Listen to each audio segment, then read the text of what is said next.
Hey, what's up, players? This is Hall of Famer Teddy Long, and right now we're getting ready to have a six-pack challenge match with Potsy and Tino on the big podcast show. Holla at a player.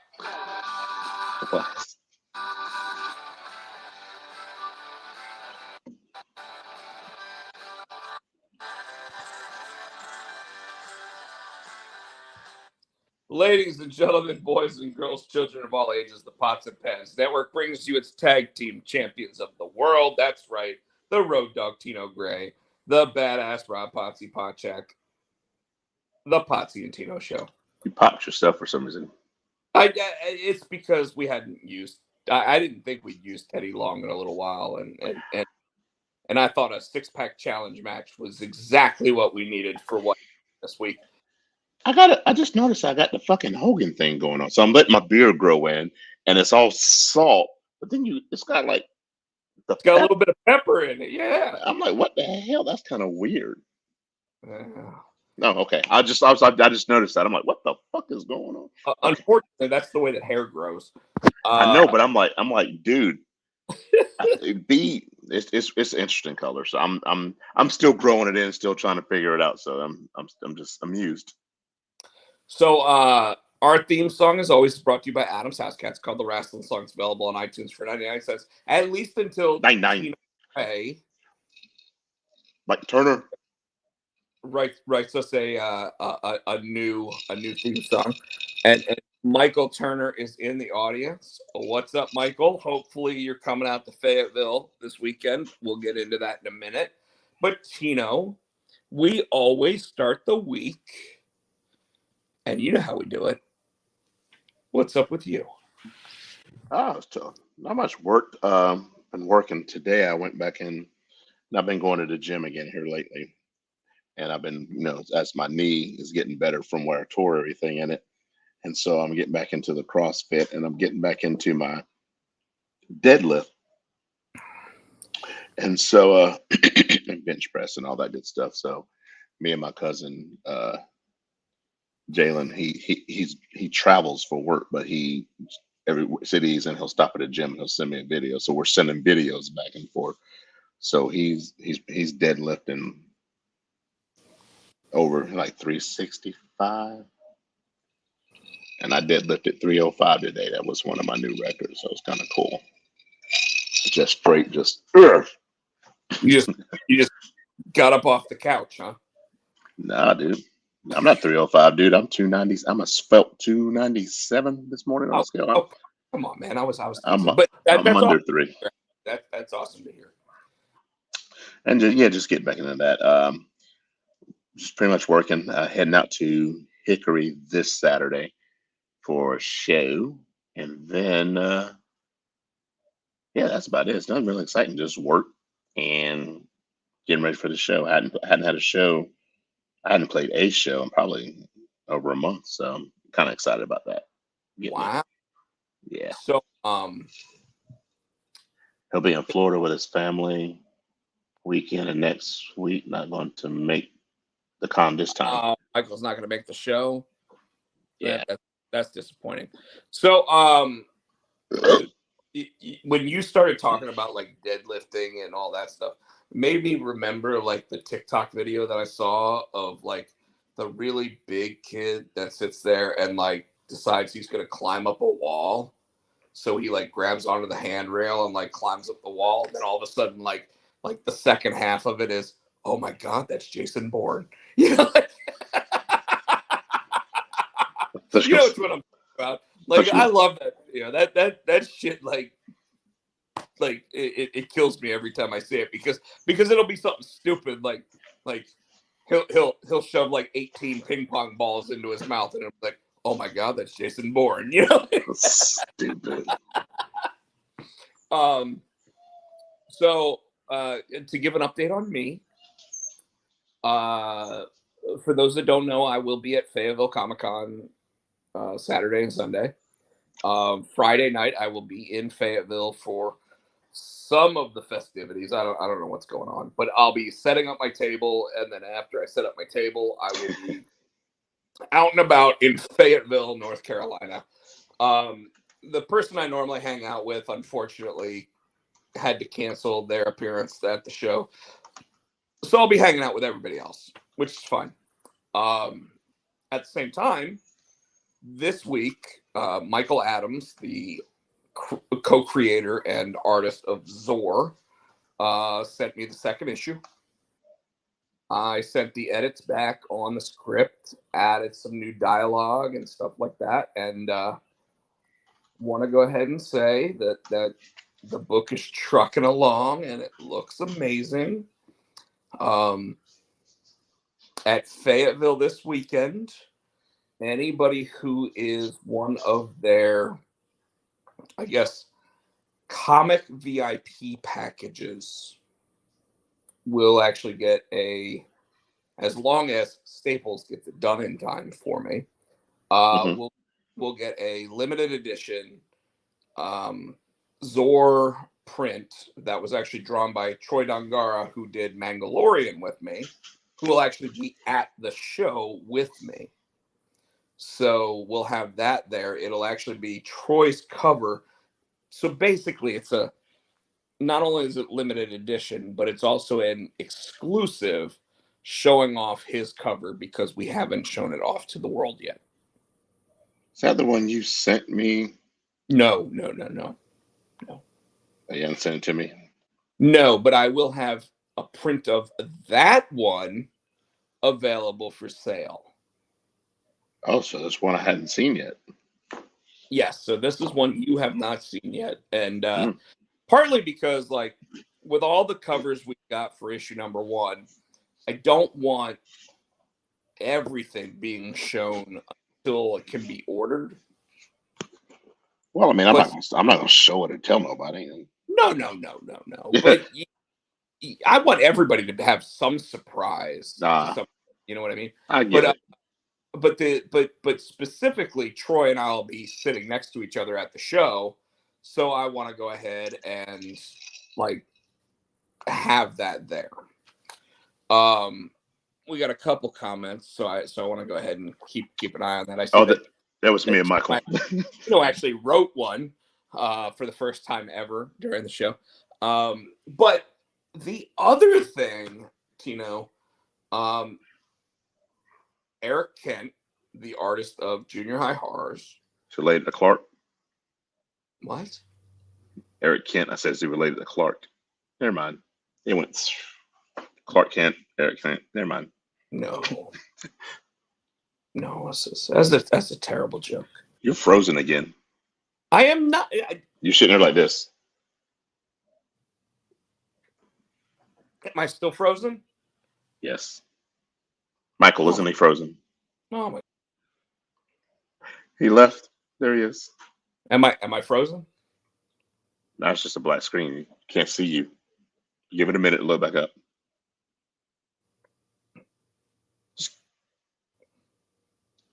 Am I here? It's a black box, but we hear you. It'll probably pop back in. Hopefully. I know that you appreciate me not actually being. There you are. Okay, so no, we're doing a book, our new series called Stonkered, which I've talked about a little bit on the show, about a professional wrestler that gets sucked up into space and has to help liberate an alien species. And Eric had sent me like 9 pages up until like a week ago, and was working on other stuff, and family had an illness and all this other stuff going on. But he sent me like 3 new pages, so I've been coloring those pages. And on my personal Facebook page, anybody that goes to it, Rob Potsy Podjack, if you go to that personal Facebook page, posted to the public is one of the pages from this book where the main character, Jack Stonkered, shares a striking resemblance to a rated R superstar. Skeletor. Not exactly, although funny thing, Eric and I both had a conversation where we were talking about how we wanted his face like to be emaciated and everything else. Doesn't quite get that far, but he sent me some new pages, and I posted the latest one that I colored, which actually is page 5 of the book, because it's the one page that I was like scared to color, um, because it shows him at his youngest when he first starts with the company. Then Right. it shows like mid-aged, and then it shows him now, right? But then it also has different TVs. So a TV from like the 80s, a TV from like the 90s, and then like a actually A it looks flat very screen. I like the very. TV. I like the TV from the 90s. So it's like one of those is the DVD. I'm looking at it now. That Hold is it up, cool. hold it up to everybody. Let everybody see it. I know they can. Hold on, let me turn my ring off. Hey, you're gonna have to angle it a little bit differently. Yeah, I'm trying. There, There's that. that's better. I had it. So so okay, that's close enough. Anybody that comes and watches our show can look at my Facebook page. Like I said, it's on my public page, so it's available to everyone. But what I did with it, Tino, is I was even telling Eric, I was like, what if I color those first 2 images like they were colored from a comic book in the 80s? And maybe even from the early 90s.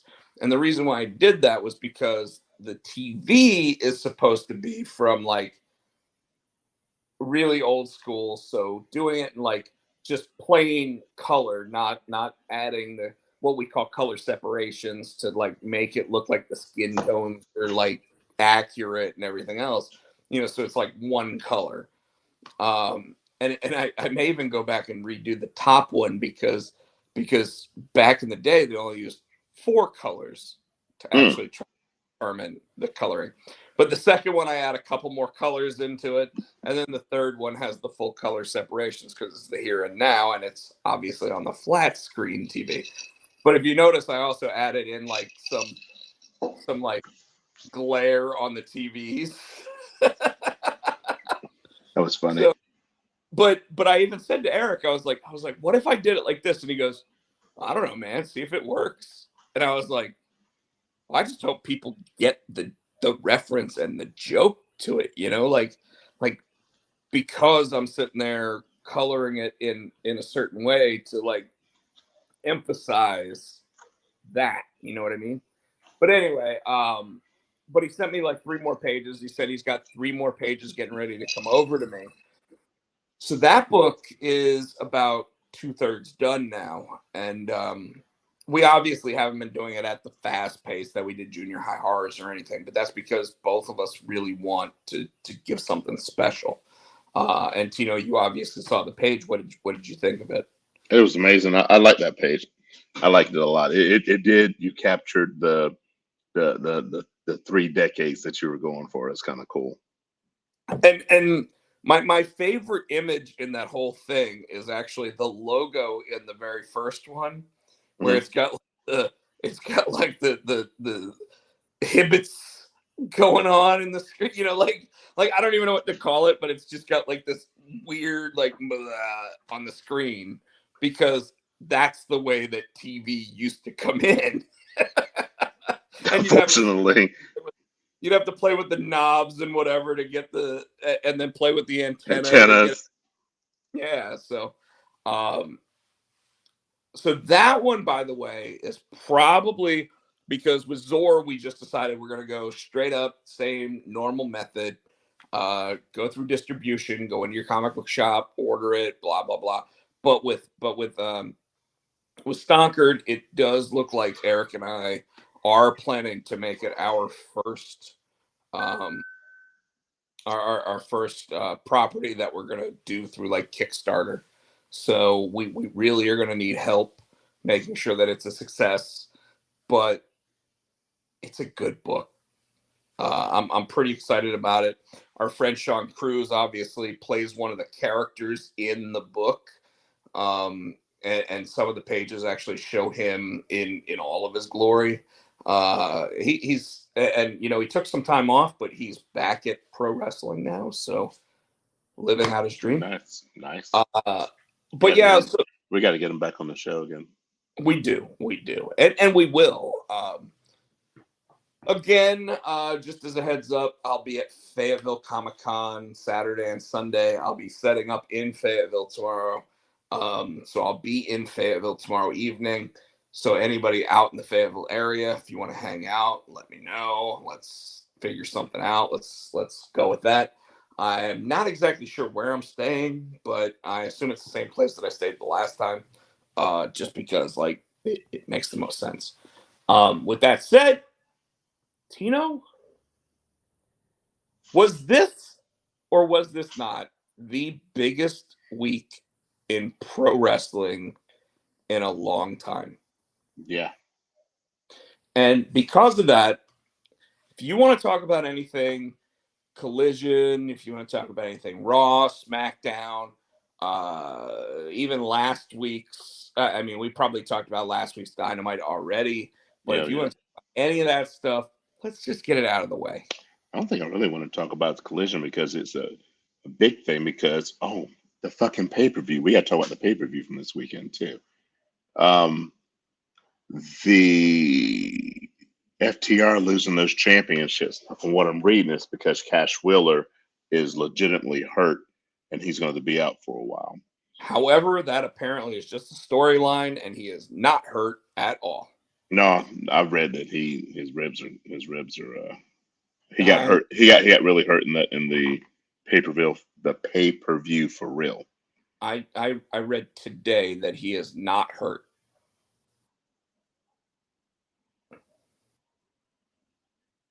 Right. Literally, read today, not hurt. They lost the titles as part of a storyline, which unfortunately for you, Tino, just want to let you know, means that your worst fears when it comes to the AEW World Tag Team Championships may be coming true. I ain't no maybe. It is coming true. I don't even want to talk about that shit. Well, I'm going to talk about it. It may be coming true. Getting fuck well is coming true. I'm going to talk about it, but not in the way that you think I'm going to tonight. So,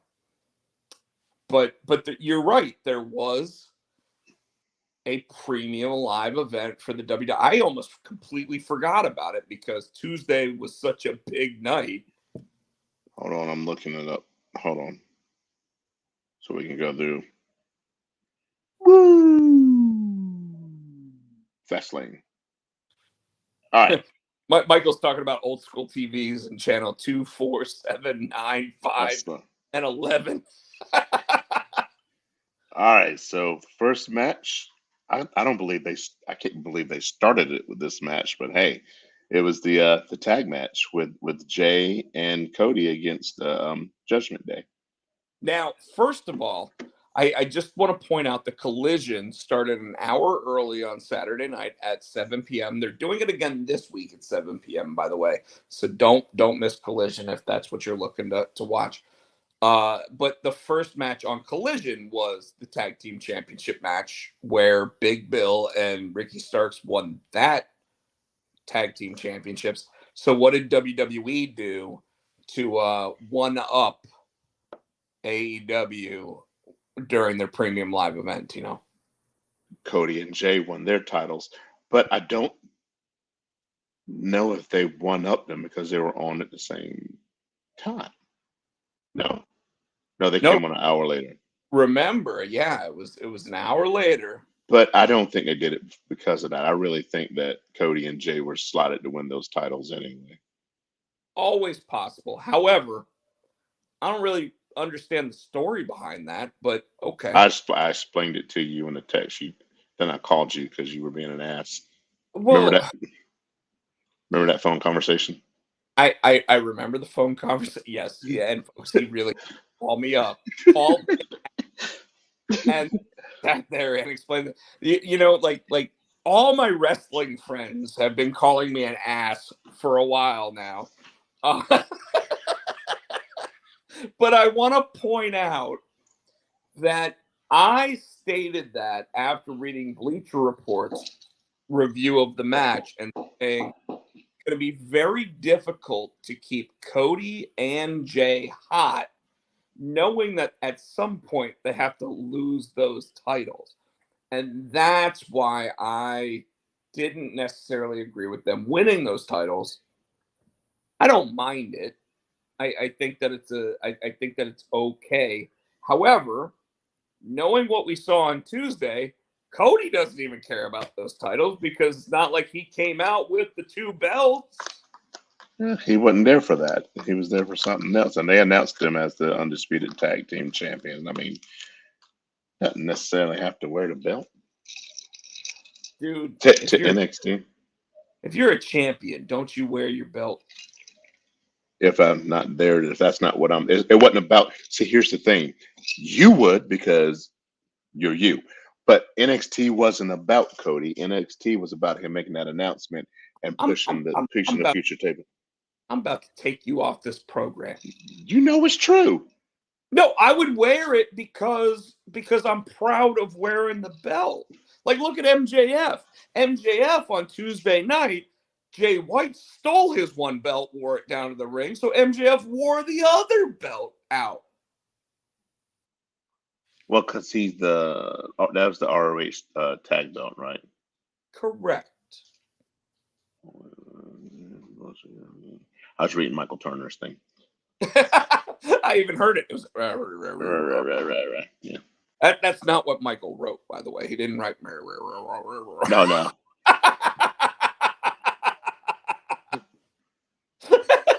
Shut up, bitch.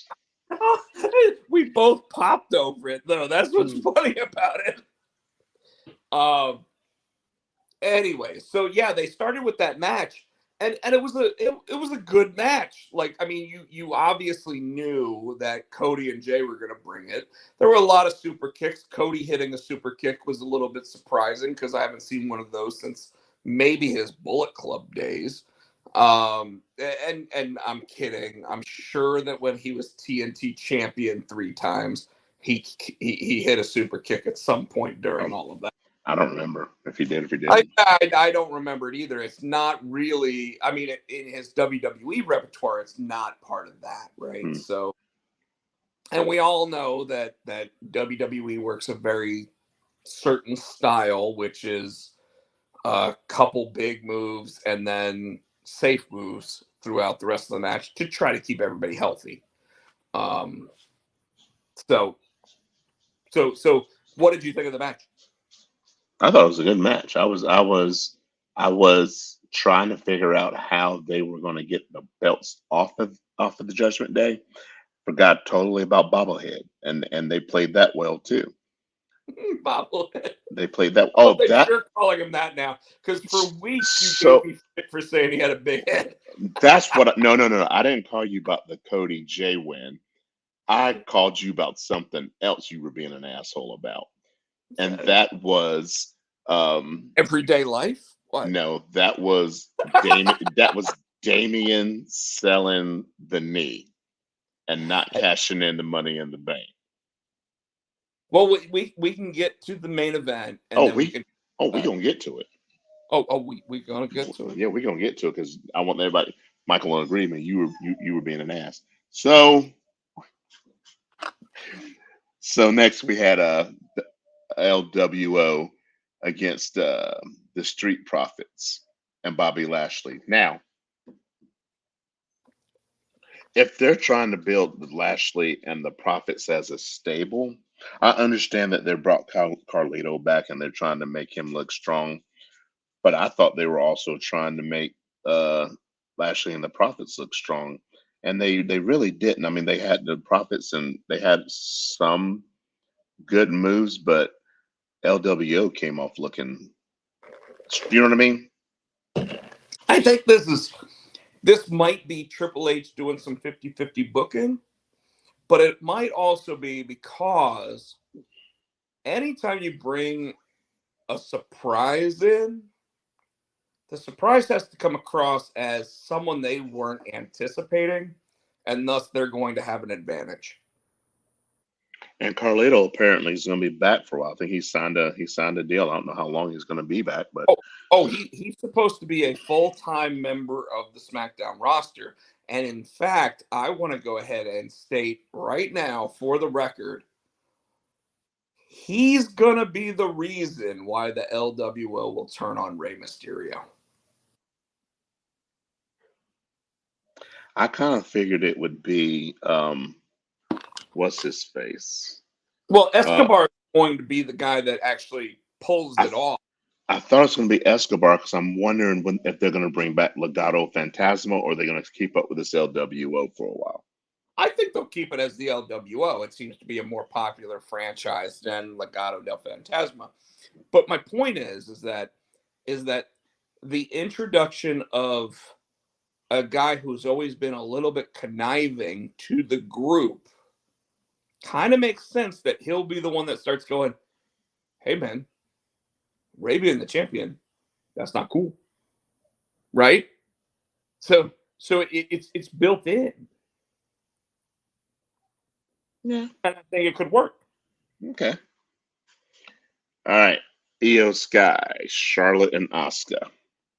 Did the right person go over? Yeah. Yeah. I think Io hadn't held it long enough. Really don't. Charlotte doesn't need the belt. Boom. Correct.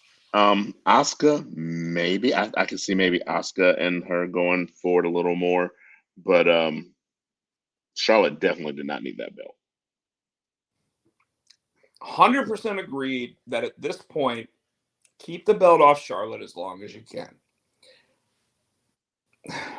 One of the biggest reasons why I think people hated John Cena for so long is because he was always in the world title scene, right?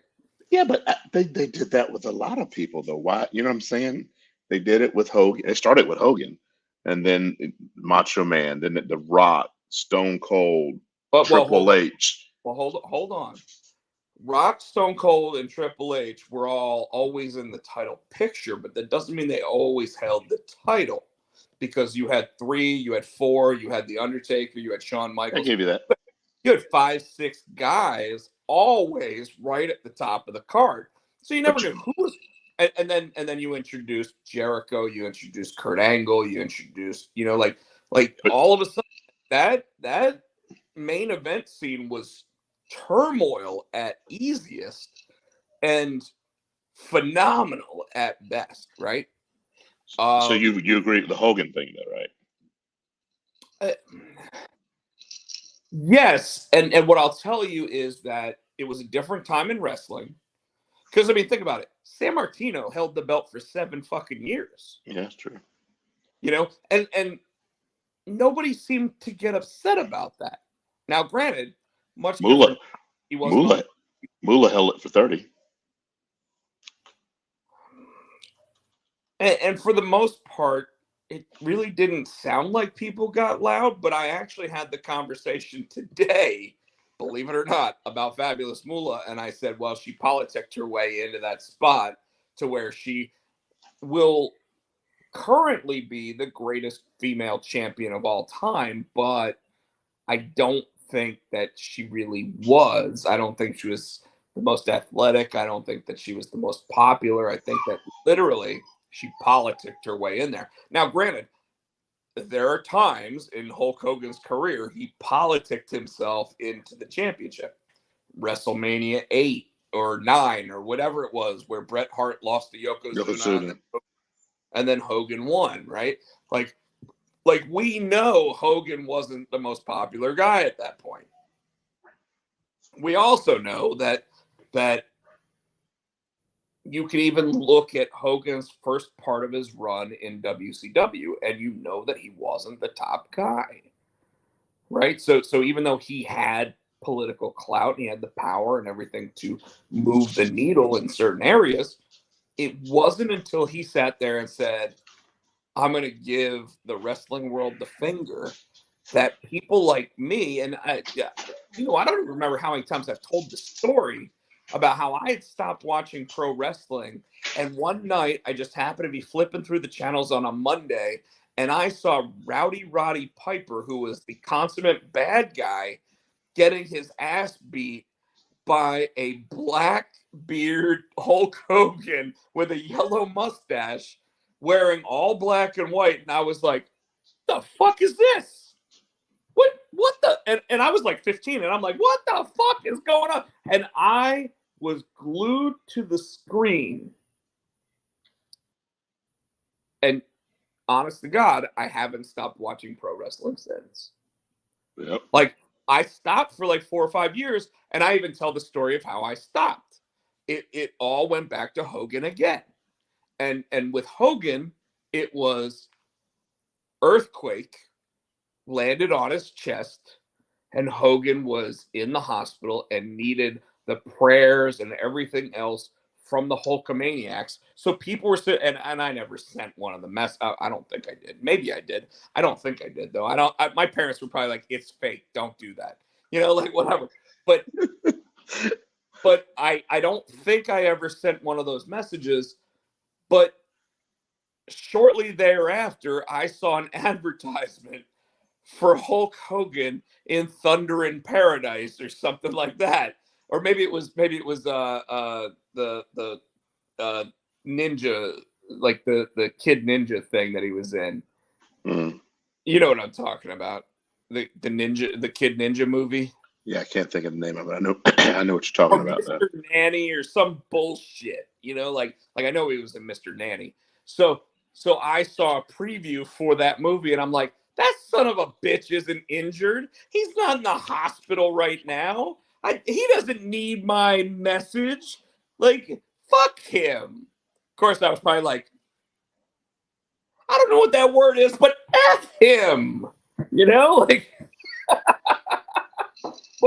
but then like I stopped watching wrestling, like on the spot, was like, this is fake. I'm not part of this. I don't buy it. I don't know I don't know why I was ever interested in it. I threw out all my WWF trading cards. Oh. I was like, screw this. I mean, I bought a lot of those trading cards, by the way. I bought a lot of them. But anyways, at that point, I was like, screw this. I'm done with this. But it wasn't until I saw Hulk Hogan beating up Rowdy Roddy Piper. And I'm like, wait, Rowdy Roddy Piper was always the bad guy. I remember him hitting Jimmy Snooker with a coconut. But now he's getting beat down, and for whatever reason, he's training at Alcatraz. Like, what the hell is going on here? And WCW is what brought me back in. Now, granted, at this point, I lived in the South, so it's possible it had something to do with living in the South. I don't know, because obviously WCW was a southern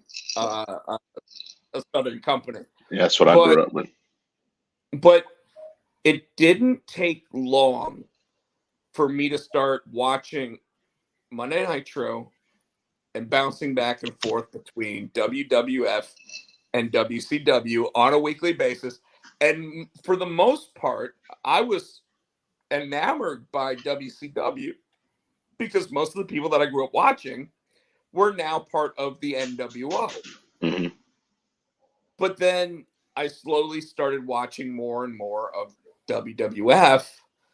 And the other guys that I remembered, Bret Hart, Shawn Michaels, those guys were still going strong at that point.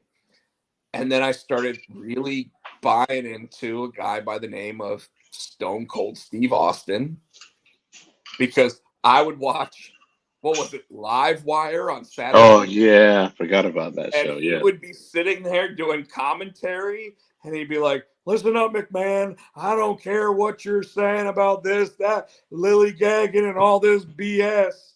And it'd be like, wow, okay. Anyways, my point is that, like, that's how I got back into pro wrestling. And before you knew it, I was watching WWE programming a lot more often. And a lot of it didn't even have to do with Stone Cold Steve Austin, The Rock, or those guys. It had to do with Mick Foley. And Tino, my favorite pro wrestler of all time is Mick Foley. But I was a Steve Austin fan, which to me meant I couldn't be a Rock fan. And a lot of people now are like, no, I was fans of both of them. It's like, bullshit, you were. You went back and you watched that shit later. You couldn't be a fan of both of them because they really made you pick a side. Yeah, I'd have to. Mine was the Rock. I think because of the shit talking. I was a Rock dude. Yeah, and I think when you and I first met each other, I was like, you were like Austin or Rock. I'm like Austin, and you're like, well, fuck you too then. Anyways, because Rock was so smooth, had that swag.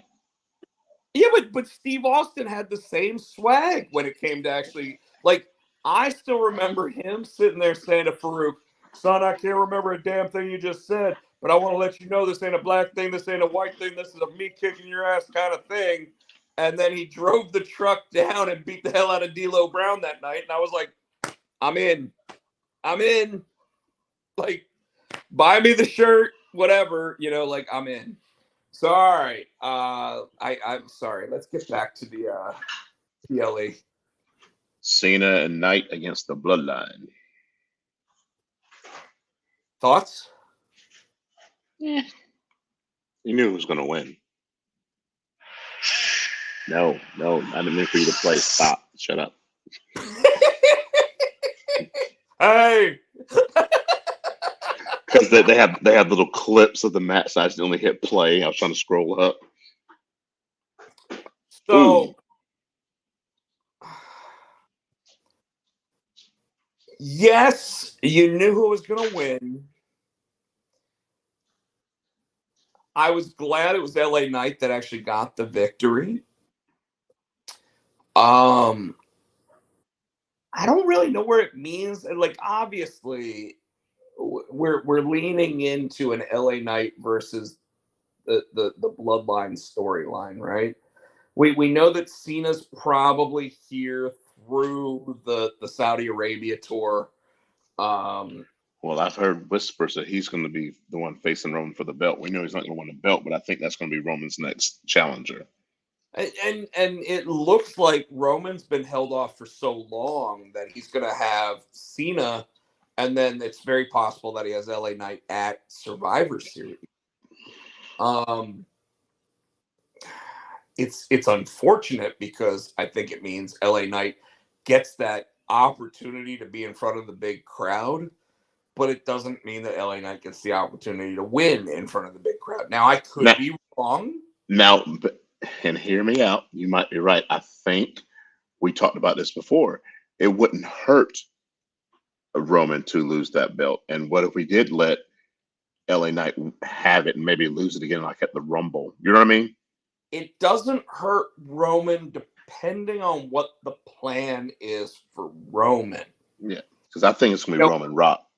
If Rock shows up around Rumble time to sit there and challenge Roman Reigns, then Roman Reigns doesn't have to be in. And suddenly you could have Rock Roman as main event of night 1 or night 2 of WrestleMania. No big deal, because the world, because the heavyweight championships would be either an opening match or the last match of either night 1 or 2. Mm-hmm.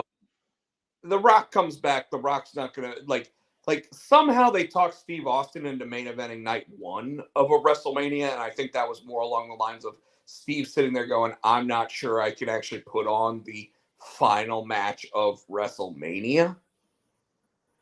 But now you hear him, and he's like, "God damn, I could have sat there and just like whipped everybody's ass all night long for 2 shows." And you kind of feel like he really could have. Like, when you watch that match with him and Kevin Owens, you kind of think that Steve should have gone on last. Yeah. And for being the biggest name in the business ever, he kind of should have. But he wasn't the world champion. He wasn't going for the championship. So you stick with your guts, right? So, but I do worry about what this means for LA Knight. Like, Does this mean he loses at Survivor Series? He goes into the Royal Rumble, maybe wins the Rumble, and goes up against like a Damian Priest for the World Heavyweight Championship instead of the WWE Universal Championship? At this point, I really don't think people care which one he gets as long as he gets a title. So it doesn't necessarily have to be the undisputed title. He could, but he would have to.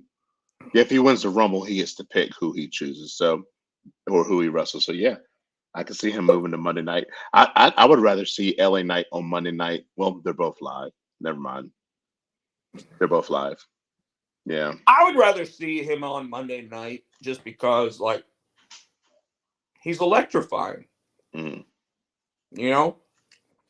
But at the same time, I also think that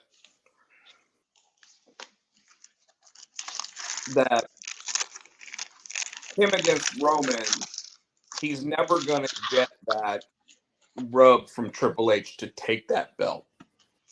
Like, like, to me, that's still Cody's belt to win.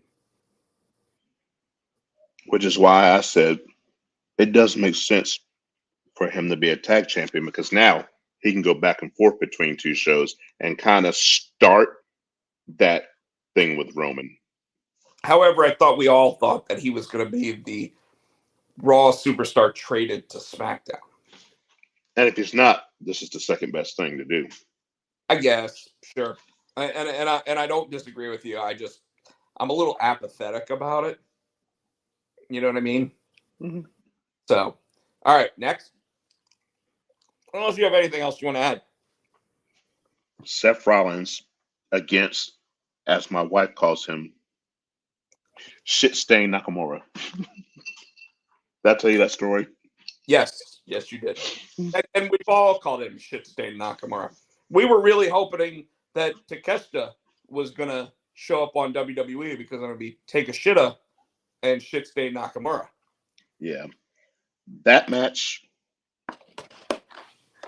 I think that might have been the best match of the night. Probably was. That match had to be the best match of the night.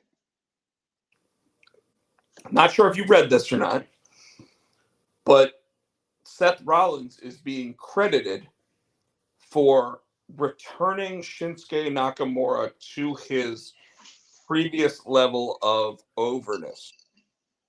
And I do not disagree. I do not disagree. Sorry. That match, I think, like you said, might bring Shinsuke back to the forefront, but because while he lost, Shinsuke looked hella strong in that match. You wanted to say shit stain? Yeah, I did. She's laughing. My back just popped Ow. because I was laughing at the fact that I heard you stumble through shit stain Nakamura. She's giggling. So am I. This really and this was a reminder of what NXT Nakamura was. Mm-hmm. The unfortunate thing is that Triple H, I gotta say, and tell me I'm wrong here, Tino. Please tell me I'm wrong. When it Oh, comes to the you know I will. when it comes to the men's championships in WWE, right now he is afraid of taking a chance on a new champion. Mm-hmm. So Mm-hmm. I'm not. He just wants to stick to the people he knows and this people, which is why I'm surprised he didn't give it to Shinsuke because Shinsuke was a Triple H guy in NXT, but Seth's also a Triple H guy too, and I guess Seth right now is hot and it's a proven commodity. I don't know what his thought process is. Yeah, and here's why. Because you've had 2 months of Shinsuke. See, I almost did it now. Shinsuke, You're welcome. I still popped you with it. Where Shinsuke Nakamura has been on fucking fire. Like, I Even his mean, promos, they I had to put the little thing. They had to translate at the bottom, but his promos are fire too, though. you know what though? That makes it You better. know, you know for a fact that WWE is behind him, that they're willing to do that instead of forcing him to speak English, where he's going to flub or mess up or just not sound attractive to the audience. Not even that. That adds to his heel persona. It does, but you know what? If he were the baby face and they were sitting there doing that as the baby face, it would go over just as well. I think Because we'd be willing to read the words that he's saying. And we would be standing on edge to read the words that were actually putting him on a level that equaled him to Seth Rollins. Michael Michael had a good point. He said when it comes to WWE titles, they don't want to give it to anyone new because they don't know what to do with them and how to use them. Yes, I have to agree with everything he just said there, but I want to sit there and go, no, no, no. And unfortunately, it really is. I think that he's scared to move those belts, and part of it might have been because of where his standing was with the company until this week. Because you heard about it, right? Who? About Triple H. No. What's wrong with Triple H? Nothing wrong. In fact, something very right. As of this week, TKO, the company that oversees WWE, has taken Vince McMahon away from creative. I didn't hear that. And Triple H is now 100% in control of creative. Oh, it's gonna be hot like it was this summer last year. And what they're saying is that if you look at it, this is why Johnny Gargano came back. This is why Bronson Reed is getting a push. This is why, like different people that are Triple H people suddenly are being seen on TV, even though they haven't been seen in months. And I'm thinking that's why Asuka's gonna come back to her glory. Well, I think Asuka's already been at her glory because since Triple H has technically been in charge, she's been world champion. Yeah. And she beat Charlotte. So like it isn't like she isn't there. It isn't like they aren't there. But the one downside to it is that a lot of people said that's why Ciampa and Gargano got back together on that Monday Night Raw episode, when everybody was like, why didn't you just let Ciampa look as good as Ciampa looked all night in his defeat? Now, mind you, I still 100% state that the reason why nobody was interested in Johnny Gargano showing up is because they didn't know whose fucking music it was. Yeah, I didn't either. If he had come out to the original version of his song, and they probably will. They probably will because they went. You notice how they went back to Ciampa's. How long was I bitching about that? I was like, I don't like Ciampa's music, and they finally came back to the original NXT music. Well, Ciampa stated in an interview, and I don't know who it was with. Might have been Wrestling Observer, might have been Busted Up, it might have been somebody. I don't know who it was, but he stated in an interview when they were like, "Hey, are you ready to come back?" And he's like, "Yeah, like put me up at Gorilla, let's do this." When he got up to Gorilla, he said, "What music am I coming out to?" And they're like, "What music do you want to come out to?" And he goes, "You know what music I want to come out to." And they're like, "Let's cue it up." And he came out to it. And it was like, Yeah. like it's like, yeah, no one will survive. That's just that song is lit, dude. You know what's funny is if you gave that song to like Braun Breaker, he'd be hot again. Like he would be hot again if you gave him that. And I'm not saying give Chop a song away. I'm just saying, like, if that song had been the song that he was walking out to, and it started with the beep beep beep beep beep beep, like you'd be like, oh shit. This Well, guy's a no, big. he's already coming out, but Braun's coming out to the bastardized version of Scott's music. So Yeah, yeah, he is. so Yeah. before we move on to this before we move off the PLE, and it's just Michael Turner, so it's just this in here, Mike. I wanna this is when I called Rob and called him an asshole. I got the text pulled up. So Rob started it off. He Well, I said, already "What? explained why I said it. Huh? I already explained why I said it, but go Yeah." ahead. He said, "Why did Seth win and no cash in? Just seems like a waste both ways." And I said that, and this is my first point. I said already had a title change in the first match. I figured that would be the one to change. Not going to throw away the main titles, the men and the women, at Fastlane. They're going to save it for a bigger PLE. So you I- want to use? and I do wanna just chime in Okay. that the match was a last man standing match where you knew both men were going to struggle to walk away, right? Mm-hmm. So Yeah, what? not finished reading. Yeah, I see what you were thinking, but But I'm even because I said why let Seth walk away, but the match type is why I said that.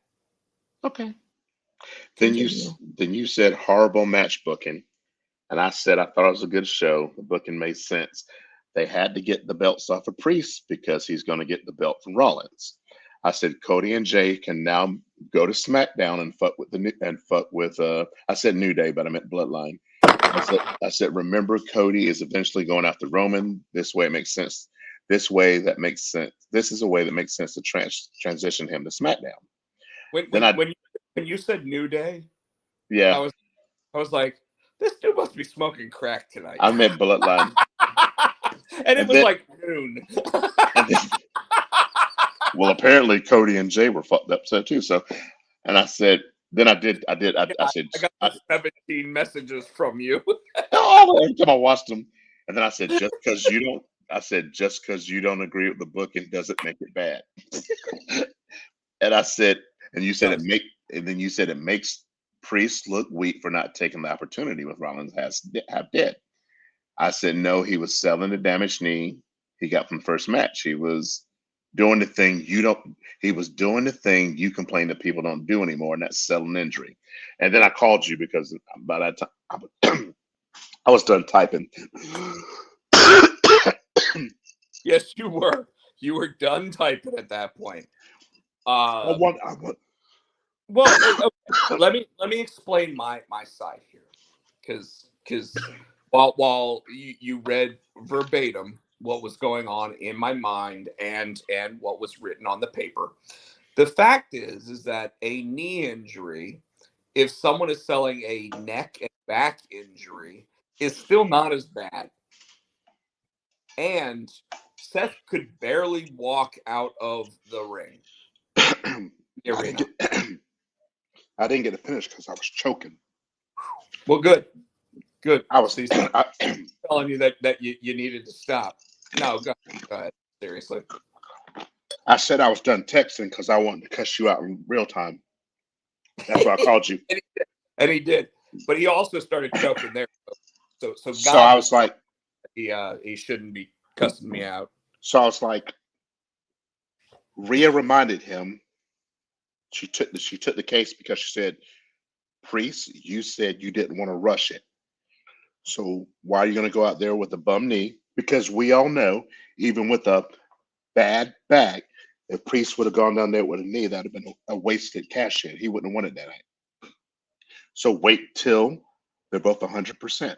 It makes sense. No, it doesn't. And here's why. You ready? How many people are in the Judgment Day? They already pulled that bullshit.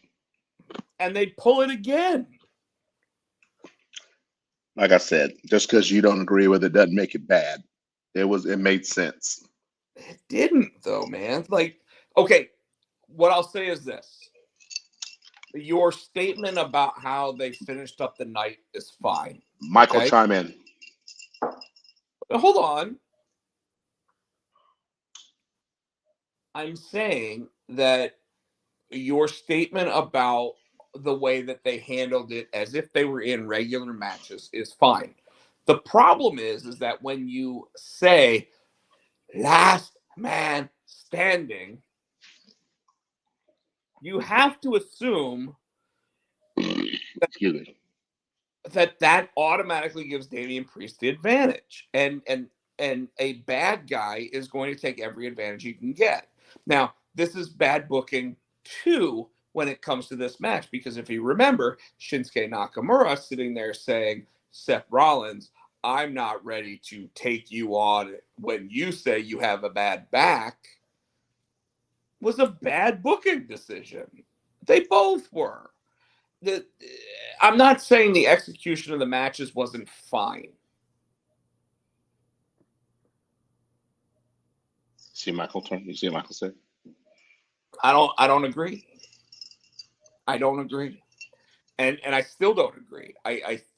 And my point again is Damian Priest being a slimy guy who requires 3 other members of Judgment Day coming down to help him win regular matches on a regular basis, like He the does. tag team He titles. doesn't. That's Like Dom. the tag team titles. He didn't ask for that either. Remember, he was pissed off when Bobblehead came down and did it. He didn't ask for help. But it Pay wasn't just attention. Bob. No. Pay He was attention mad to at his matches. Hold on. He was mad at Bobblehead. He was not mad at Rhea Ripley or Dom coming down to help them with that match. Okay. Am I wrong? I don't. He didn't say anything wrong about Dom and Rhea's entry into that match. He was mad about JD McDonough because for whatever reason he doesn't like a bobblehead coming down to the ring and going, Okay. Even I want you to think about this logically and listen to what I'm saying. What is Damien's finishing move? I don't know, what is it? That's South of Heaven choke slam. Okay. Okay. On a fucked up knee. What in order to get that? In order to make that effective, what do you need? I don't know, what do you need? Your fucking good knee. or a guy that's 180 pounds soaking wet like Seth Rollins. Seth Rollins wasn't losing that belt that night. He is a Triple H guy, just like Kenny Omega. Just like Kenny Omega and the Young Bucks. Hold on, just like right. Just like Kenny Omega and the Young Bucks are dick sucking Tony Khan. Triple H has got his member in Seth Rollins' mouth too. Wow.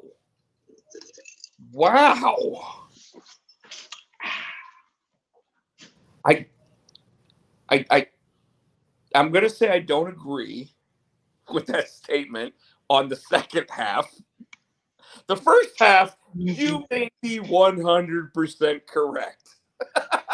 And we'll get into that. Because I really, really want to talk about the Tuesday Night War.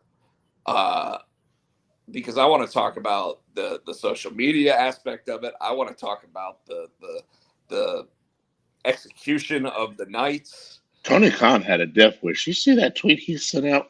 Called him a bald asshole. Yeah, he's got a death wish. Bald assholes. Well, yeah, but that was actually a visual from Curb Your Enthusiasm, the TV show on, interestingly enough, on Max. It didn't. It did. You knew what he meant. Oh no! Yes, I know what he meant. That's why I want to talk about it, and I also want to talk about his choice of booking for that entire night. Whose choice? Tony's. Okay, yeah. Let's get to the Tuesday night thing. Okay, so we're good. We're good with the PLA. All right, so we are going to Title Tuesday / the Tuesday Night War, and then they put 2 titles on the line. Was it 2? No, I thought there was 3 by the end of the night. Yeah, so you think Title Tuesday they would have more than they have their titles? Well, they did also have a number 1 contenders match for what would be the TNT Championship on Collision, because they got to get ratings up on Collision. Let's be honest, right? All right. So Tino, I don't know if you've been paying attention to the Facebook page. The first hour was 30 minutes free because Christian Cage is the face of He deemed TNT. it so because he is the #1 guy on all of Turner Broadcasting Network. He's in the truck talking shit. He said, "Now you assholes start the show." I was like, "Damn." He's like, "All right, assholes, go ahead and start my show." He got me on that one. Dude, that start was great. Now, who won Eddie Kingston won the buy-in, right? Notice they called it a buy-in match for a non-pay-per-view. That wasn't the first match of the night, was it? Eddie Kingston versus Minoru Suzuki was on YouTube and Facebook. Oh, and I didn't watch that shit. No, no, I no. watched the show. But hold on, it's the same thing that they do on pay-per-view nights. He put on 30 minutes of this is the biggest. I almost said Nitro. This is the biggest. We're desperately out of time. I'm surprised Tony Schiavone did not accidentally call it Nitro at some point during the show. But the Dynamite, that it was the biggest Dynamite of all time. Now, couple things go into this, folks. I want to point out it was Tony Khan's 41st birthday. I'm sorry. Tony Khan's 41st birthday. It was somebody else's birthday too. Ilya Dragunov. Yes, I knew they were saying happy birthday. Not his 41st though, but it's his birthday. Yes. So I think that's why WWE loaded up their card but never said anything about it because when AEW first started, Triple H did sit there and say it's going to be a fun competition, right? And for, I don't know, a year and a half, however long they were both on Wednesday nights, AEW, for the most part, beat NXT. Yet, they got almost 2 million viewers on a weekly basis between the two shows. So, AEW starts the night. Do you remember what match started there? It was Bryan Danielson versus Swerve Strickland. Was it? I'm looking it up. No, that's what it was. It was Bryan Danielson versus Swerve Strickland. Match went about 22 minutes or so. And I just want to point out that's two former WWE guys. Okay. Yep. Their next match, I believe, was Wardlow versus Matt Sydal, another former WWE guy.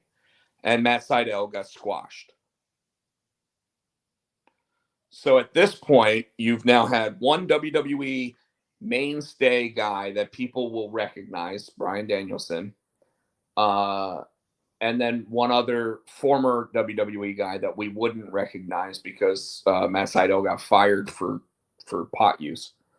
No, yeah, that's right. The third match was Powerhouse Hobbs and Jericho. Powerhouse. Powerhouse. Jericho.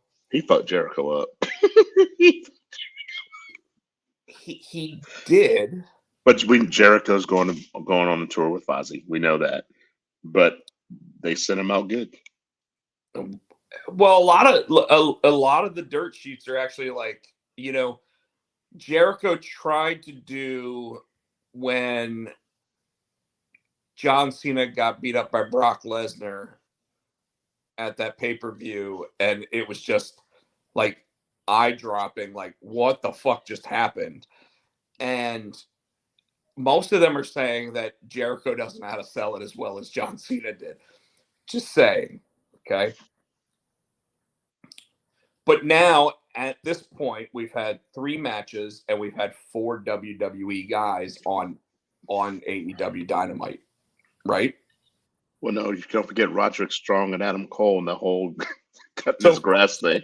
So 5 WWE guys in 3 matches and 4 segments, right? Now, okay, and then we got the Orange Cassidy and Ray Phoenix. But during that, then you had Timeless Tony Storm, her Lover's Lament, which I went back and watched. It's fucking stupid. But hold on. The Ray Phoenix versus Orange Cassidy match, yes, was supposed to be supposed to be Moxley.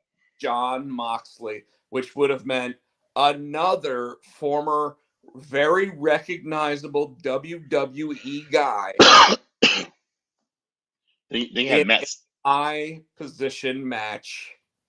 Well, then you had Matt Sydal against Wardlow. Matt Sydal used to be WWE guy too. You want to do it? I already said that. Yeah.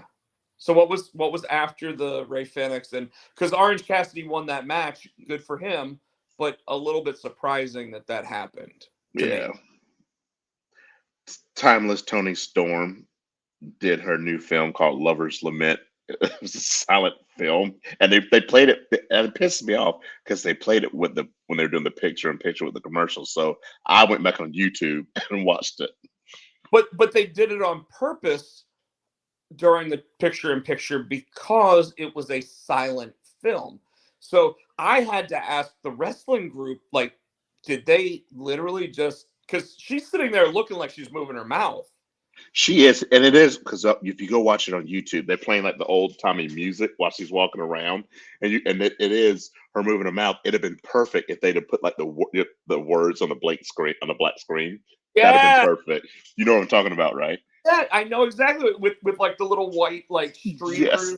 Yes, That, absolutely. But I had to be because I was watching NXT when I flipped the channel because it was that either picture in picture or commercial. All of a sudden, I'm like, did they really take Tony Storm's segment and move it to picture in picture so you can't hear her? Because she's obviously talking. she wasn't. Go back on YouTube and watch it. No. But you're right. I got schooled on that. I was properly informed, so I now know. And I was like, oh, that's so much better. It's kind of like the old Sammy Guevara holding up the signs during the picture in picture. So I was Yep. fine with that. And then you got Wardlow beat Matt Sydal. It Wait, wasn't you even, it said says that right, was after the Tony. So it was Orange Cassidy. Then they did the Tony Storm. I Then they did the thought Wardlow. Fidel was before Chris Jericho. Mm-mm. No, okay. Mm-mm. Then you had Okay. Jay White, and Adam Page. Jay White obviously won with the help of his boys, and that brought out MJF. I like that they did the callback at the end where Juice Robinson, who is married to Tony Storm, lucky dude, Juice Robinson, you didn't know that?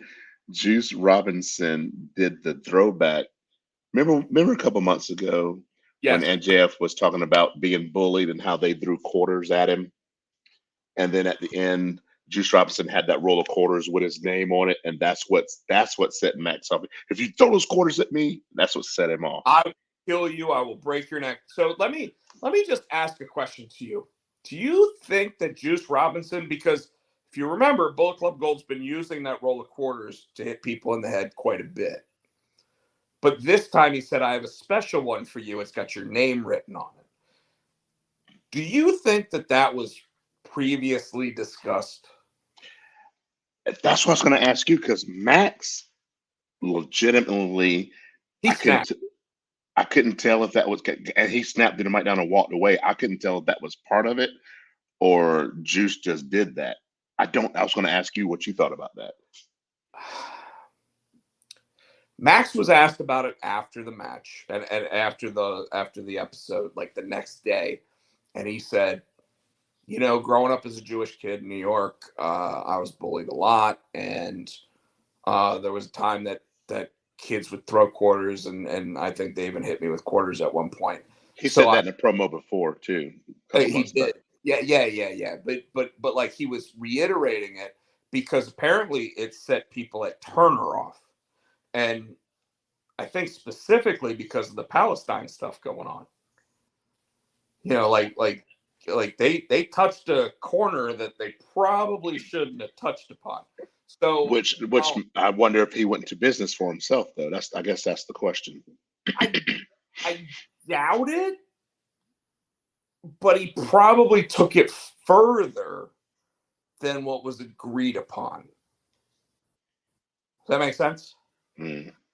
Like Max probably knew he was going to pull the roll of quarters out, but he probably didn't know that it was going to say Friedman on it. He probably didn't know that he was going to sit there and say, and I'm I'm going to hold this special for you and hit you in the head with it. You know, that kind of stuff. Um, it's tough to say because while it might have been approved between Max and Juice, it might not have been approved between Max, Juice, and Tony.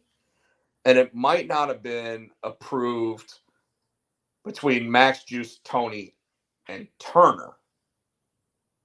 You know what I mean?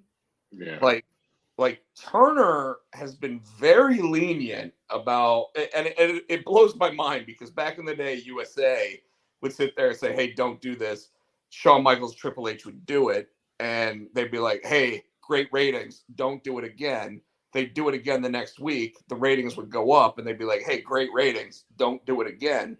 Whereas Turner would sit there and say, "Hey, we have standards and practices. You didn't clear that with them, so you can't do that again." And remember, I mean, that was kind of the downfall of WCW was the practices of it, right? Although they'd already killed themselves long before that. Yeah.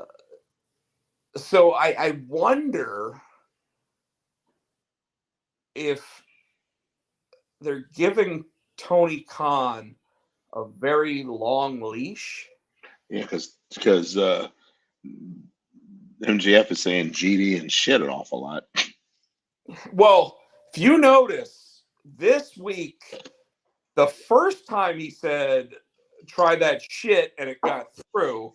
But then every other time that he's tried to say it, they added a little crowd noise to him, and he didn't get those words off. And I was like, oh, so they've got him on a 7-second delay tonight, you know, like, and they were better about their delay than WWE's delay people, because WWE's delay people, when they were going, this is bullshit, like it was, this is this it that that and it was like, I can't hear what the fucker's saying at this point, you know, like granted, and if you notice, they went back and they re-bleeped Christian Cage from last week, where he said, "Go fuck yourself." Now all of a sudden it was, "Go whoop yourself," and it was like, oh wow, they really cut that one like perfectly. Well, because last week you couldn't hear anything because he hugged him, and it was you couldn't. Like, it just went blank, so you don't know what he said, and so they had to say, "Oh yeah, he said this." and it wasn't until you saw Tony Khan on Twitter sit there and say, he said, "Go fuck yourself," like, and he wrote it out on his Twitter. All right, I really I want to say I enjoyed that segment, but it went on way too long. Like I'll tell you right now, when Jay White called it the Bang Bang belt, just to keep it as the Triple B, Yeah. I was completely fine with that. But yes, there were 4 guys in the ring, and Max not wanting to go down to the ring by himself. I was a little disappointed by that. I liked that the Acclaimed, what was it? Was it Max Caster or Max Caster said he likes it when he plays hard to get. I thought that was hilarious. Because he hit Anthony Bowen, like, right? Because Bowen's gay. He's like, right? I like it when they play hard to get. I'm like, oh my Jesus. No, it was Bowens that said it. Bowens Caster says I like it when he plays hard to get. Well, but Bowens is the gay one. Yeah. And that's what makes it funny. That's what makes it funny. It's Caster that's been. That's what makes it funny. That's what makes it funny. Okay.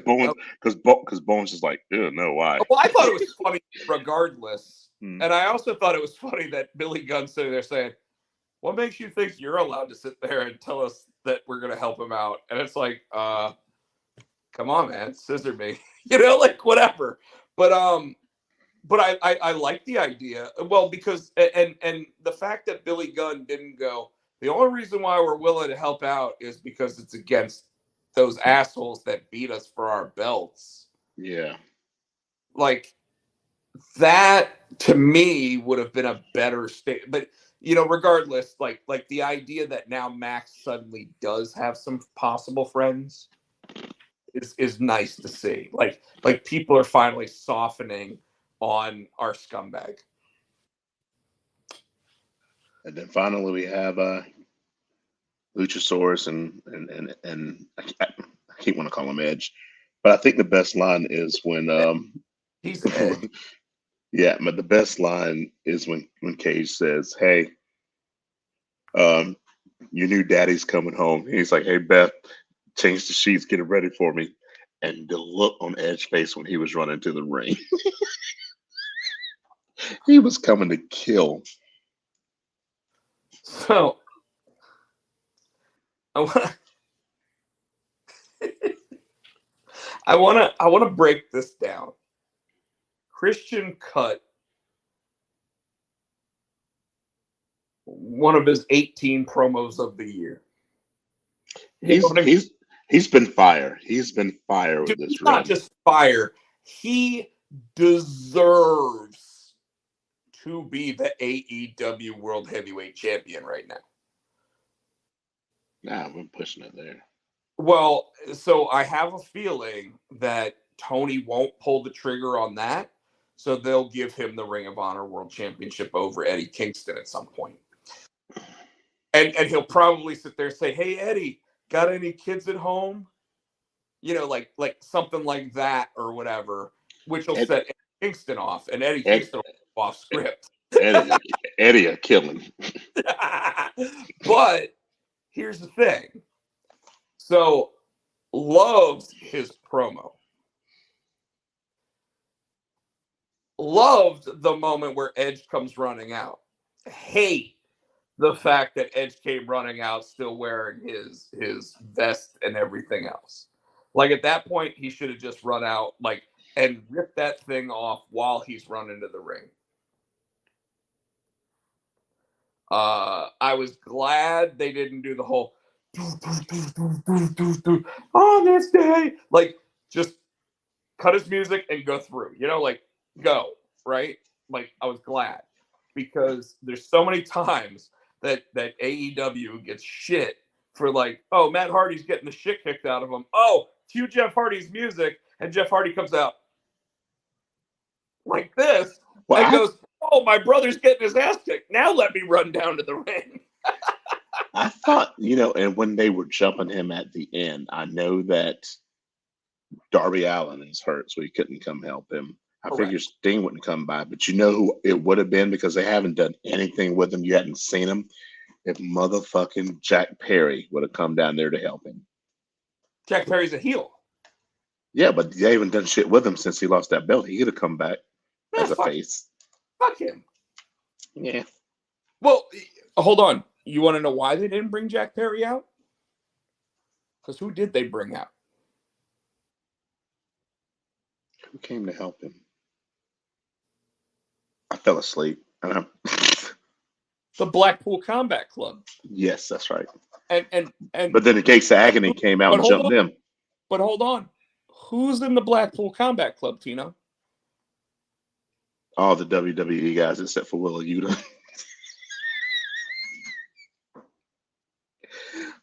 So I want to even Swerve Strickland, because remember he was Isaiah Swerve Thomas, and he ran down too.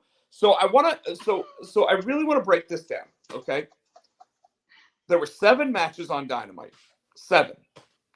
5 of them originally were to include former mainstays in WWE, not even including the Wardlow match, because Matt Sydal, nobody remembers him as Evan Bourne. You counted Isaiah, right? Who? You Swerve. You counted Swerve? Well, yeah, because he was in the Bryan Danielson match. So out of the match, he was part of that. My point is this: is that people want to sit there and go, "Well, these guys are AEW guys." Here's the thing: I've said all along,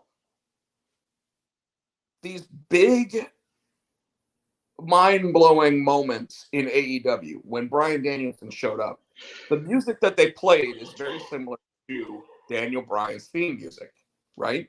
Now, granted, it changes because they were like, oh, we're going to start with it, and then we're going to change it to something else so we don't have to pay the royalty, the rights for it, whatever. Edge, Adam Copeland's music, is the same music that he had in WWE. And the Hardys. The Hardy, well, yeah, but the Hardys weren't there during this. Well, I'm saying, okay, I see what you're saying. Okay. My point is when they finally had competition. Now, you and I probably really enjoyed this fact, but I want to point out who were 3 people that did not show up on AEW programming. A motherfucking elite. Except for Hangman Page. I don't have anything against Hangman. We don't. He's not in that. One guy that's willing to sit there and drop a match. And right? he's not an EVP. He's not empowered to try to make himself. So, but think about all these names that showed up on this program. Everybody, for the most part, like Saraya versus Shida. We didn't even talk about that match. Saraya was Paige in the WWE. Ruby Riott. Her showing up in direct competition to the WWE programming is something that should make people take note. Ruby Riott. No, everybody forgets about Ruby Riott. Well, okay. The thing about Ruby Riott there was her moment in the sunshine there was about as long as Jade Cargill's on NXT. Let's be honest. She showed up, she got thrown over the rim, and it was done. It was over, and she was gone. She should have watched the shoe. Exactly. It was, and that's what I think it was Tony Schiavone said. Watch for the shoe. But like there was that. But that's the same that could be said about how like Solo Sikoa showed up, took John Cena, and they were gone. It was like boom, boom, gone. Right? It moved so fast that you didn't even recognize that was the case. So yes, that's another person that was a formidable person in the WWE for a long period of time, and then shows up in AEW.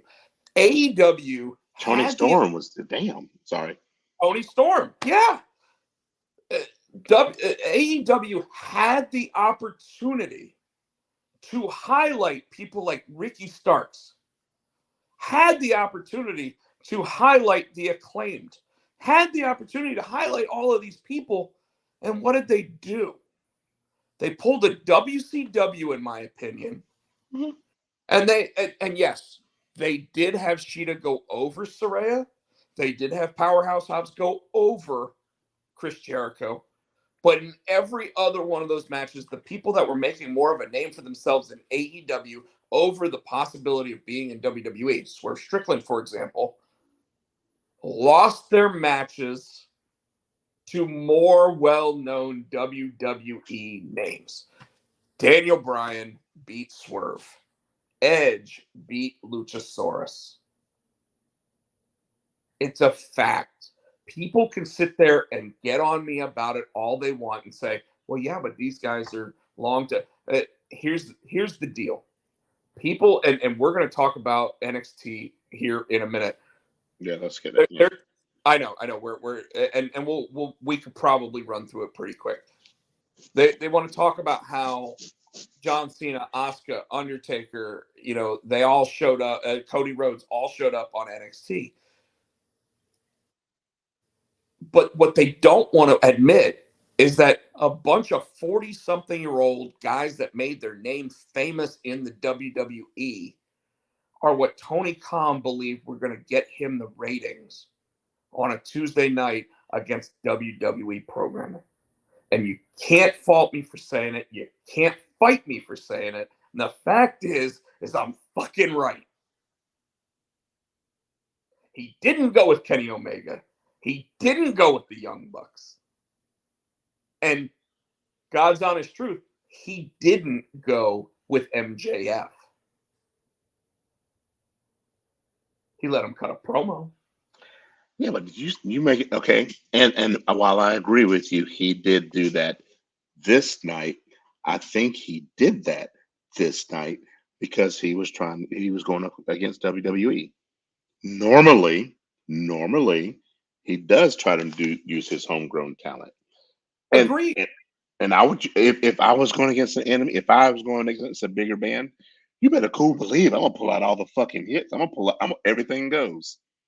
Yeah, but here's the thing: the people that he bet on to make his company, Kenny Omega, the Young Bucks, Chris Jericho. Chris Jericho's the only one that showed up. Hangman Page, sure. Like, remember, when he was betting on this company, MJF was an afterthought. Remember that. Okay. He didn't have the three people that company is built on that show. And they wouldn't have had Orange Cassidy on there if John Moxley had been good to go. So he literally bet the farm, by the way, and lost by over 300,000 viewers live by going with a bunch of previous WWE talent. But then, and Michael just brought up a good point. Same thing. WWE. We talked about it earlier. WWE needs to let their new talent shine and quit riding the Rollins. You know what I'm saying? Yeah. So let's talk about that. Okay, and we break down the card real quick. So Cody Rhodes came out, said he had said he had an announcement. And he goes, wait. All right. Let me say announcements. Okay. So the announcement was they're going to do the men's breakout tournament. They're going to have the Dusty Classic, and then for one night only, he was the general manager of NXT. Correct. Dragunov came down to show his respect to the Nightmare. Then Dom came down wanting to challenge for that title. And at first I thought that because when Cody was like, are you gonna put your title up? So I'm like, oh man, damn, Dragunov's gonna be walking out of here with 2 belts. But now they only put the NXT title on. Yeah, they couldn't do the belt and belt thing. Like special he made the special guest referee L.A. Knight. So okay, so far, had he done anything that wasn't promoting new talent? No. So okay, so far, 2 matches announced. No, it's only 1 match. Oh, you're right. 1 match announced, but even by adding previously homegrown talent, and I know he was Eli Drake, but let's be honest, since he's been LA Knight, he is over as fuck. First match, Roxanne and Asuka. That match, dude. Now, interestingly enough, it was only a 10-minute match. It was so good. It felt like it went long. It was so good. It was. And I think that Roxanne got the rub from Asuka because they kept saying how Asuka showed her respect and how Asuka did the bow to her. So I'm wondering if that's kind of the rub, the next, you know what I'm saying? So you're absolutely right. 100% right. But at the same time, they continued to talk about how Asuka remained undefeated in NXT, right? So did it promote the younger talent? It did, because it was somebody went over and somebody got over. And they also introduced at the end of that, because Kiana James jumped in, and then of course Shotzi came in and knocked her out too. But I think, you know what I'm saying? So you got Roxanne, you got Kiana. And on top of that, you also had them announce that Shotzi is going to be the co-host of Halloween Havoc Night 1. And she said it's going to be her and Scarlett. Correct. So 2 people that made the names in NXT will be the hosts. They're not going to wrestle. So again, so far in 1 match on NXT, yes, the over talent from the main roster won the match. However, the other person got to shine in the match.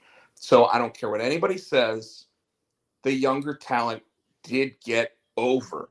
Again, Again, They they didn't look put over, they got over. There's they a look. difference. She looks strong and losing. Correct. Okay. Brawling Brutes and Tyler Bate against Gallus in that pub brawl. That match was good too. The match was a lot of fun. This is one where I would have actually thought Gallus might have gone over, except the only reason why I think the Brawling Brutes went over was because I think this match was meant to be a fun match, and it was really meant to be the Brawling Brutes, quote unquote, home field advantage. And back to, we've talked about this before. Before 5-year-old me, the reason why this whole match took place is because Gallus jumped Tyler Bate and Butch. I agree with that. The problem I had, this is the one time in the night that I thought that the younger talent should have gone over, is because the Brawling Brutes, like Tyler Bate was like an afterthought in that match. He didn't even, was he the one that actually got the pinfall? I think it was Butch. I could be wrong. It might have been Tyler. Hold on. Butch, Rich Holland, blah, blah, blah, blah, blah, blah. It didn't say. So It's not telling me. Let me put it this way. If Tyler Bate wasn't the one that got the pinfall, then it was the wrong decision. If Tyler Bate got the pinfall, then I'm okay with the decision on who won the match. But again, I think it was a home field advantage kind of win, where it was a match that was built for the Brawling Brutes. Does that make sense? Yeah. Okay. And I'm okay with it because both Ridge Holland and Butch, as much as they are regulars on SmackDown, Butch literally had just been in like a tournament thing in NXT. I think they're also talking about bringing Bate up to the main roster. If they do, they're saying that Bate has more of a chemistry with Butch because they were something in the UK. Well, they went against each other. They were the two guys that were going after the NXT UK title before Gunter ever entered the picture. Yeah. So, John. Good. Next, we had Cena in the ring. He was talking. Breaker came out, talked shit, slapped him. He tried to hit him with the attitude adjustment, and he got out. Can we talk about how when John Cena came out and they were singing his theme song, he was like, well, that's different. And then when he got in the ring and they started saying Braun Breaker sucks, and they were doing it in the same, like, Braun Breaker sucks. Yeah. Braun Breaker sucks. He was when you say singing his song, not just the chorus, they were rapping the whole song. Like they said apple juice.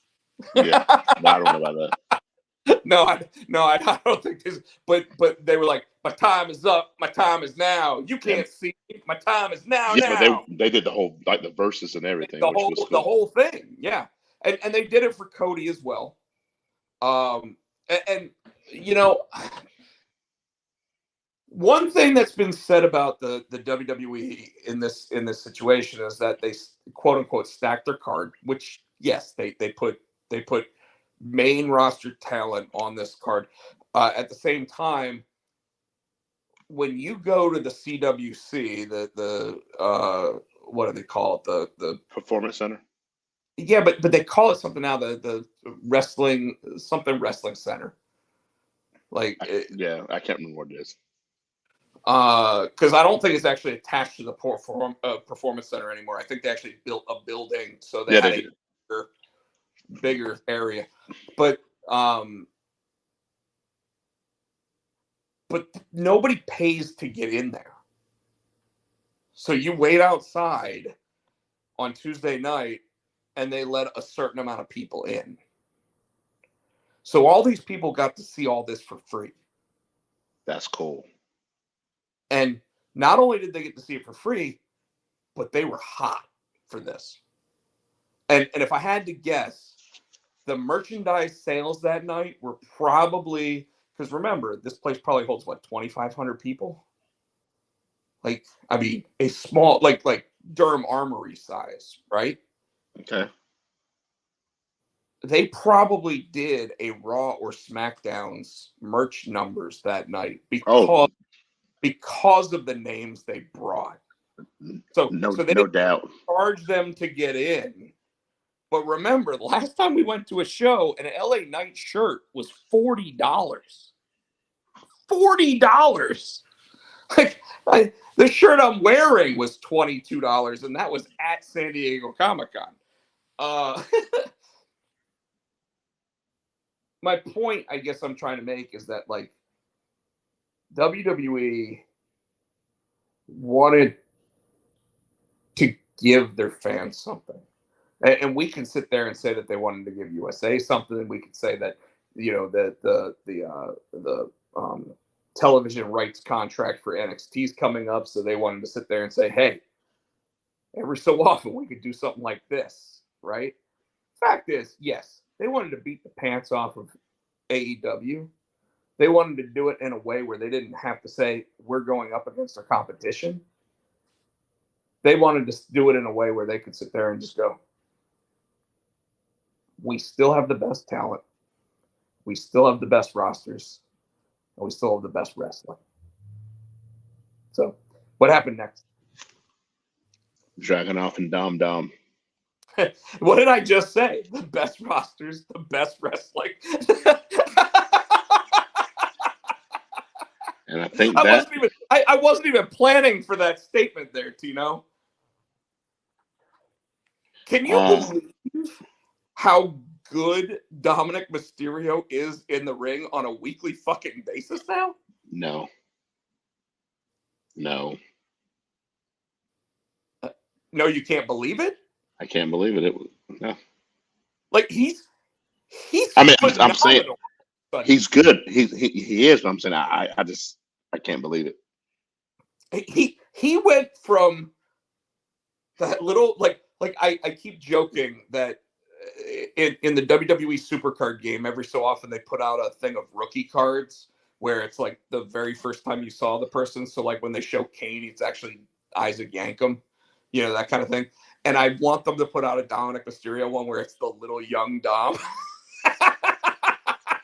with the blonde hair and just like, you know, like I just want that card. And they haven't done it yet. And I swear to God, if they do it, I will do everything I can to get that card in the game. But I don't know if it's because the people in the Judgment Day are working with him on a daily basis outside the ring, like when they're not on TV, or what the deal is. And when you think about it, he's got Damian Priest, he's really good, but he also has Finn Balor, who's one of the best in the ring today and doesn't get the credit for as good as he is. Now, granted, part of that's because he's got a shitty finisher, but but think about the amount of experience that they've got going on. By the way, happy birthday to Rhea Ripley today, 27. I loved Finn Balor's actual birthday message to her on Instagram. It was a picture of the Judgment Day, including Dominic Mysterio, with a laid out Edge in front of them. And it said, behind every great Judgment Day, there's a great mommy. But the image was definitely a little dig towards one Adam Copeland, if you will. But happy birthday to Rhea Ripley. The show loves you, and we hope mommy has many, many more great happy birthdays. Continue. They got the women's breakout tournament. It Well, was low. And what were your thoughts? Who won the match, and what were your thoughts? Ilya and Dom. Who the fuck you think won that match? Ilya won that match. You wasn't losing to Dominic. It was, and I told you it was a better match than it needed to be. It was good. Now, did it look like Ilya carried him? Yes. Did it look like it? Yes. Or is Ilya that good of a performer that it didn't really look like he carried him. You can still see spots where Dom's still a little green, even though he's been going at it because for a while. We're Ilya's got more experience. much more. So But yes. but Dom's got 4 years in the ring now, dude. Yeah. Yeah. Women's breakout. Lola Vice and Danny Palmer. Lola Vice won that match. Just hearing the names, I would have said Lola Vice was going to win that match. Yeah. And then we had the main event. The main event. Wait. Carmelo. No, wasn't there another breakout match? You only have one a week. I thought it was Electra something won that one. No. Electra Lopez is with Lola Vice. With Lola Vice. Okay. Yeah. I thought it was Electra Lopez was the wrestler. No, I think it was Lola Vice. No, it was Lola Vice with Electra Lopez versus Danny Palmer. Okay, well, even still, those two names right there were going to win that match, even if the better wrestler was Danny whatever her name was. All right, so we got Carmelo and Braun. Now, let's go ahead and we also got Jade Cargill showing up and meeting with Shawn Michaels backstage. Yes. I She just got out of the car. He said, "Hey," and then they went inside. Is it weird to you that every time Jade Cargill gets out of a car, she looks like a stripper? I was thinking the same thing. I'm like, "What the fuck is she?" Why's that bitch? Why's that butt? But I said it out loud. Why is that bitch wearing plastic? What the fuck? Okay, you got picked up at the airport wearing that shit? No. Like she made it. Look, she made it through TSA because they didn't have to strip her down because they could see everything she had. Everything, yeah. But that so how is it that this woman isn't just wearing wearing a nice outfit that still shows the figure? Like, I mean, almost anybody else would be, right? This time she's wearing something that looks like a pink octopus over her titties, and still that little I mean wrestling thong, if you will, right? And I'm sitting there how did when you're getting picked up by your Uber, I struggle to think this is what she went out in today. Yeah. So I'm sorry, but you said that you were thinking the same thing. Yeah. I was trying to figure out what was going on with that. Yeah, why aren't you wearing a pantsuit, lady? You're sitting there still trying to negotiate which show you're showing up on, and you're just showing up in Shawn Michaels' office wearing that? Now, remember, he's a Christian. Yeah. Anyway, I'm trying to wrap this shit up. Braun and Carmelo having a good match. Sequoia comes out for some reason. Cena chases him off. Melo hits nothing but net on Breaker for the win. Now, I said all that because I want to get to Breaker got up.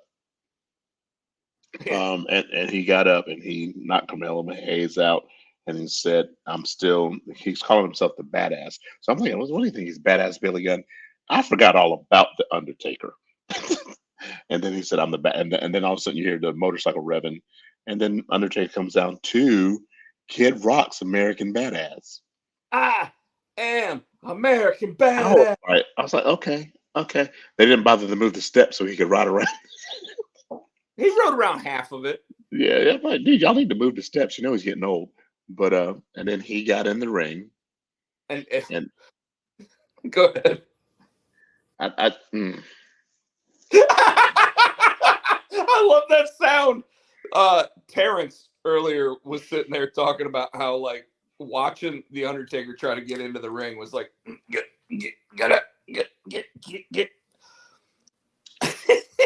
he looked stiff, and when he was doing the whole going to the ropes, how he raises the arms, he just it.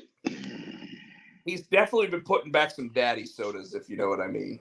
Like That, or he's just, you could just tell his age, his I mean, he's what, body. 6 now?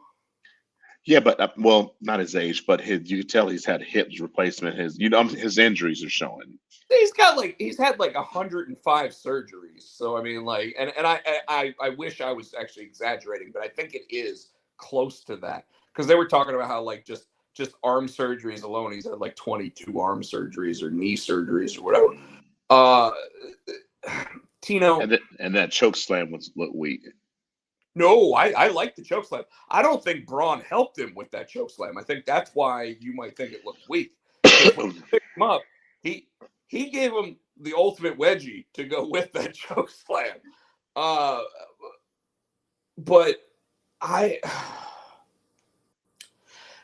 was trying to explain that I think that the reason why the Undertaker's career took a massive steep downturn when he was still wrestling was because Vince only used him once a year for like 5 straight years.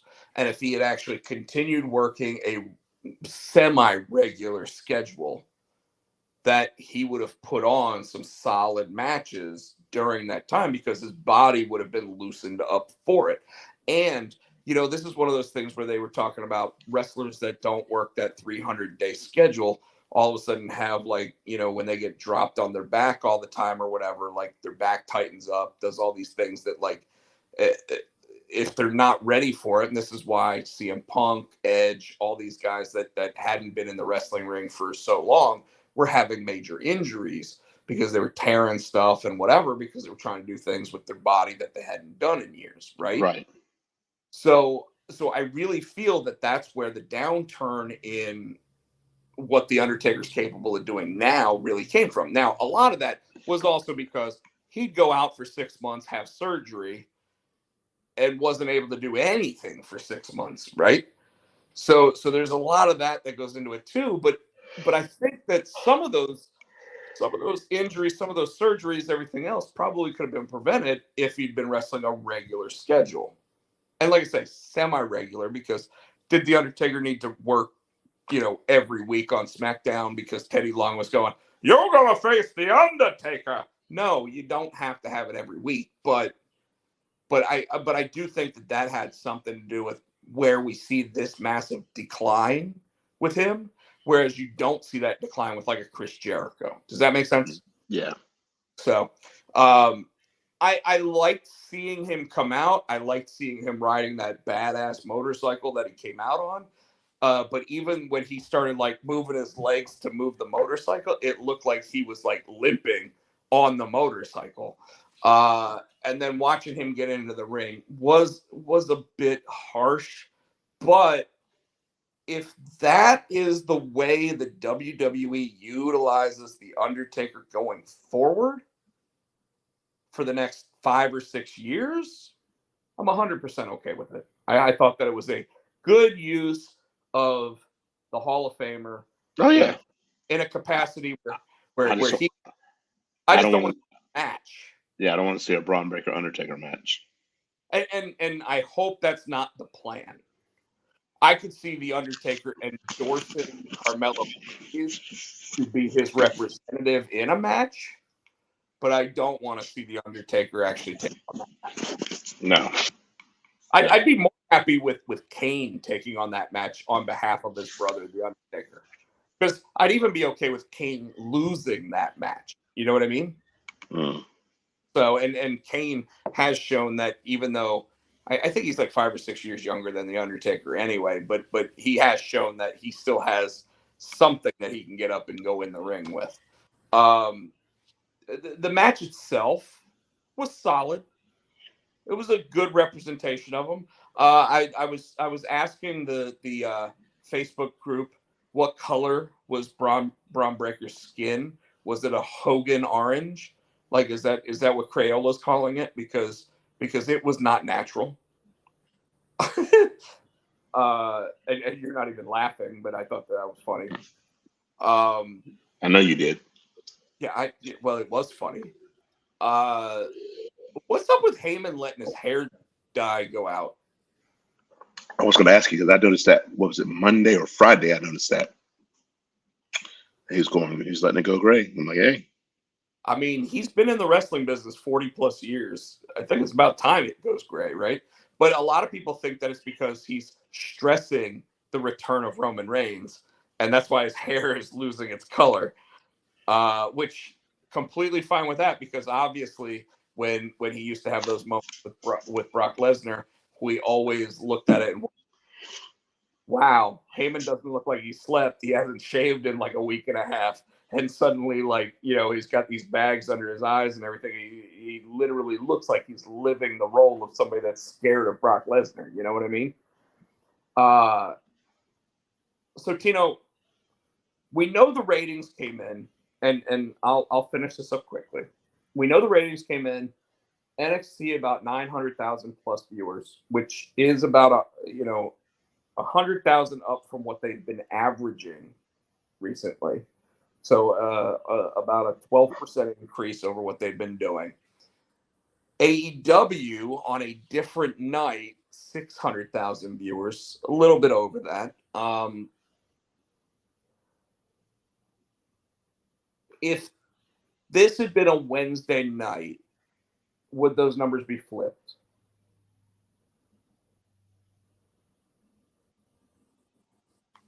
I don't possibly, because I think everybody's probably used to NXT being on Tuesday. Well, right, and that's what I'm asking. My question. So, I guess what I'm saying is this: is that NXT was able to increase their typical viewership, right? AEW was able to get 600,000 viewers on a night that they're not normally on. So 1.5 million viewers on a Tuesday night. You have to think at this point, NXT, knowing that that's their regular night, there's another 600,000 viewers that they could reach and get. Am I right? Now, Why haven't they? But they're AEW fans, so they've got to put on something that appeals to an AEW audience to gain those fans. Make sense? Yep. We didn't even talk about the Chase U moment, by the way, which I thought was great.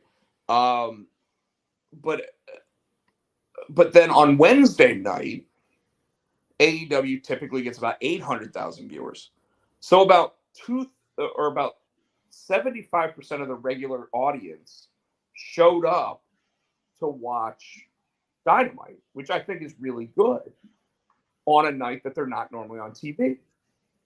In fact, I would wonder whether or not whatever was showing on TBS on Wednesday night, whether or not it had 200,000 more viewers because people thought AEW was still on. Mm. I wonder if the roles were reversed, if the numbers would be reversed. Because it is interesting to see that WWE won their night. And they should have. They really should have. I wonder whether or not if WWE had put that program on a Wednesday night, whether or not they would have beaten AEW at their own game.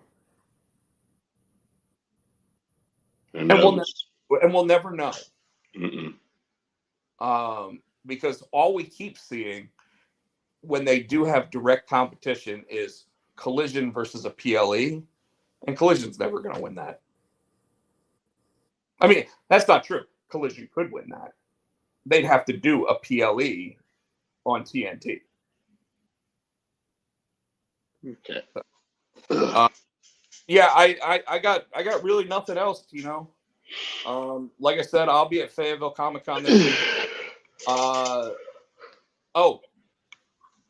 Have you been watching Gen V? No. Have you been watching Loki season 2? I'll probably watch that tomorrow. Well, both of those launched at 8:00 tonight in terms of their next episode. So I get up 6:30. I guarantee you, when I get off here, I'm crashing. I hear you, brother. All right, I got nothing else. You check him out on Twitter. He's at Podcheck. I'm HoodieFan91. You can check the show out at Potsy and Tino. On Facebook, we're the Potsy and Tino Show. Facebook, he is Rob Podcheck. Rob, you all right? On Instagram, he's Rob Podcheck. I'm SC Tino. We are here each and every week right here on the YouTube channel on the Pots and Pans Network. Please hit that like and subscribe button and buy our shit. We want to say thank you to the Adams House Cats for the wrestling song. You can get it on iTunes for 99 cents, 99. We were also on Facebook tonight. We're also on Facebook tonight. Cool. So I don't know what that beep beep beep sound was, but my dishwasher's done. Oh, dishes are done, man. That's what I got.